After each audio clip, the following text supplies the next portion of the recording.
You know that person who plans their entire weekend around match schedules. The one who wears their team's colors like a second skin, who can't have a conversation without bringing up last night's game. Yeah, that person isn't just a fan. They're obsessed. And if you're someone who feels actual physical pain when your team loses, who's screamed at a television screen like the players can hear you, who's cried over a penalty shootout, welcome. You're about to understand yourself in a way you never have before. Today, we're breaking down the psychology of people obsessed with football. The passion society celebrates, but science explains as something much deeper. Here's the thing. Football isn't just a game to these people. It's an identity. Psychologists call this social identity theory. When you attach yourself to a team, you're not just watching 22 people kick a ball around. You're part of something bigger. A tribe, a family, a movement. And when your team wins, your brain releases dopamine, the same chemical you get from eating your favorite food or falling in love. But when they lose, your cortisol spikes. Your body literally experiences stress like you've been personally attacked. That's not dramatic. That's neurochemistry. But why football? Why not chess or painting or literally anything else? Because football taps into something primal. Our ancestors survived by being part of groups, by defending territory, by celebrating victories together. Football gives modern humans that same tribal experience without the actual danger. You're wearing your colors. You're chanting with strangers who feel like brothers. You're defending your territory, your stadium, your pride. It's war without weapons. Competition without death. And your brain loves it. Now let's talk about the obsession part. Some people watch football casually. They enjoy a good match, maybe support a team loosely. But obsessed fans? They're different. They know every player's stats, every transfer rumor, every historical rivalry. Their mood for the entire week depends on Sunday's result. Psychologists say this level of investment often fills a void. Maybe it's belonging they didn't find elsewhere. Maybe it's purpose in a life that feels routine. Maybe it's an escape from problems they can't control. Because here's the truth. You can't control your job, your relationships, or the economy. But you can control which team you support. And that loyalty gives you something solid in an unstable world. Here's something wild. Studies show that watching football activates the same brain regions as actually playing it. When you watch a striker take a shot, your motor cortex fires like you're the one shooting. Your brain doesn't fully separate watching from doing. So those fans screaming instructions from the couch, their brains genuinely believe they're helping. Mirror neurons are making them experience the game as if they're on the pitch. That's why losses hurt so much. You didn't just watch your team fail. In your brain's reality, you failed. Let's talk about the dark side for a second. Because not all obsession is healthy. Some people become so consumed that football stops being fun and starts being anxiety.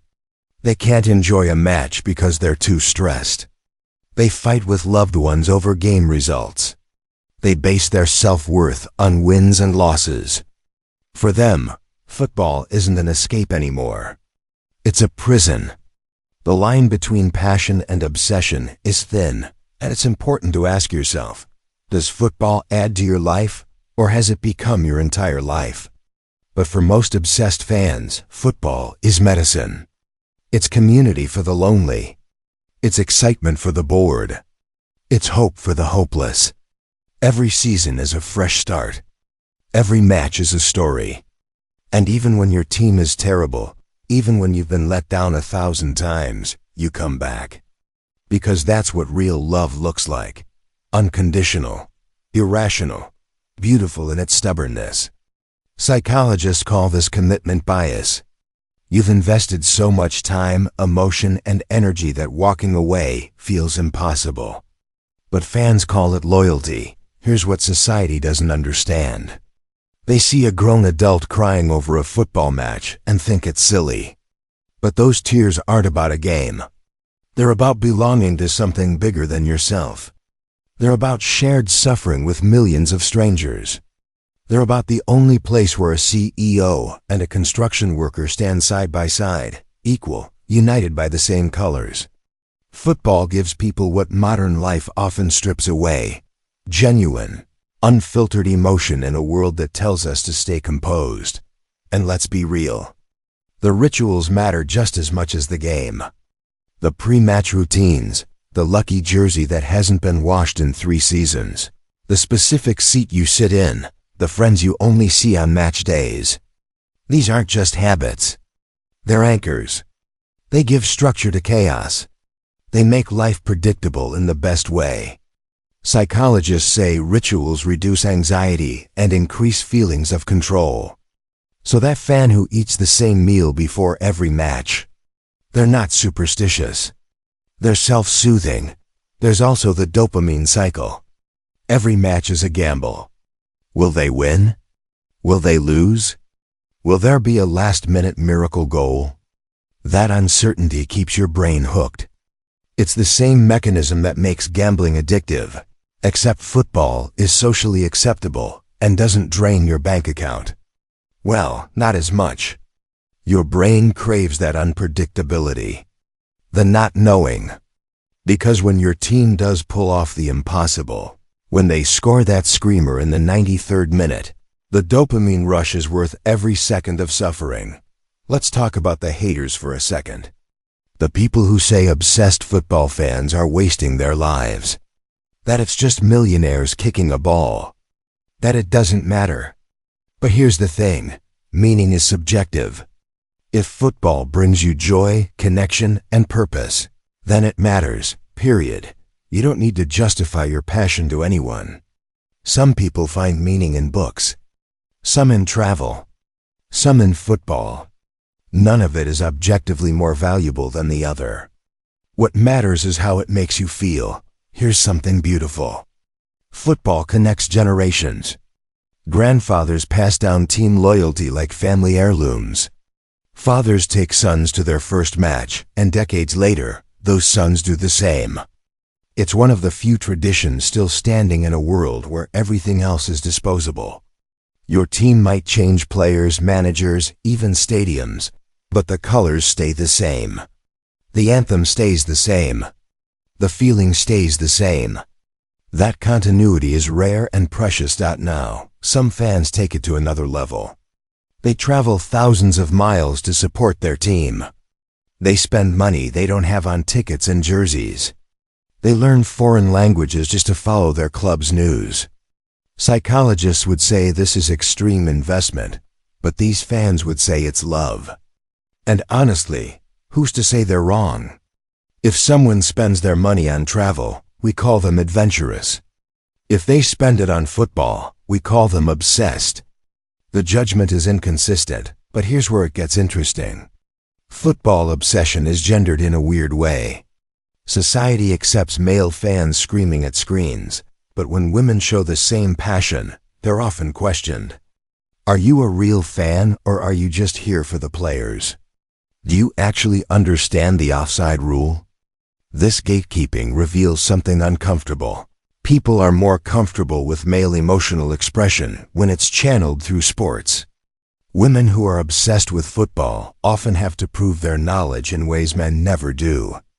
And that's worth examining. There's also the parasocial relationship aspect. Obsessed fans feel like they know the players personally. They defend them online, celebrate their successes, mourn their failures. But the players don't know these fans exist. It's a one-sided relationship, yet it feels real. Psychologists say this isn't pathological. It's human. We're wired to form attachments, and in a world where real connection is scarce, these one-sided bonds fill a need. As long as it doesn't become delusional, it's harmless. Let's talk about heartbreak.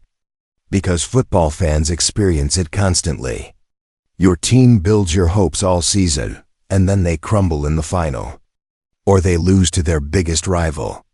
Or your favorite player transfers to the enemy. And it hurts.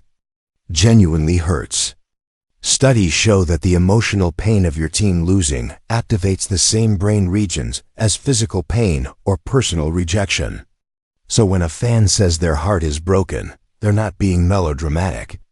Their brain is processing it as real loss. But here's the beautiful part. They come back. Every single time. Next season, next match, next chance. That resilience, that hope in the face of repeated disappointment, is actually a psychological strength. Obsessed football fans are masters of optimism. They've learned to hope without guarantee, to believe without evidence. And in a world that's increasingly cynical, that's a radical act. There's also the collective effervescence theory. When thousands of people gather in a stadium, singing the same songs, feeling the same emotions, something magical happens. Sociologist Emil Durkheim called it collective effervescence, a shared emotional experience that transcends individual consciousness. For 90 minutes, you're not alone. You're part of a living, breathing organism. And that feeling is addictive. It's why fans chase it, spend money on it, organize their lives around it. Now some people stay obsessed their whole lives. Others grow out of it. And both are okay. If football stops serving you, if it becomes more stress than joy, it's okay to step back. You're not a traitor. You're not less of a fan. You're just evolving. But if you're 70 years old and still painting your face on match days, that's okay too. There's no expiration date on passion. Here's the truth. People obsessed with football aren't broken or childish or wasting their lives. They found something that makes them feel alive. They've built communities in a lonely world. They've learned to feel deeply in a culture that numbs emotion. And yeah, maybe it's just 22 people chasing a ball.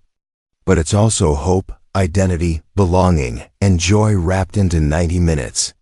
So if you're someone who feels that obsession, who plans life around fixtures, who's cried over a relegation battle, you're not alone. You're part of a global tribe. And that's pretty damn special. So tell me, are you obsessed with football? Or do you think we're all just chasing meaning in meaningless places? And if you want to understand the psychology behind your other obsessions, the next video is going to hit even harder. Click it. You'll see yourself in a way you never expected.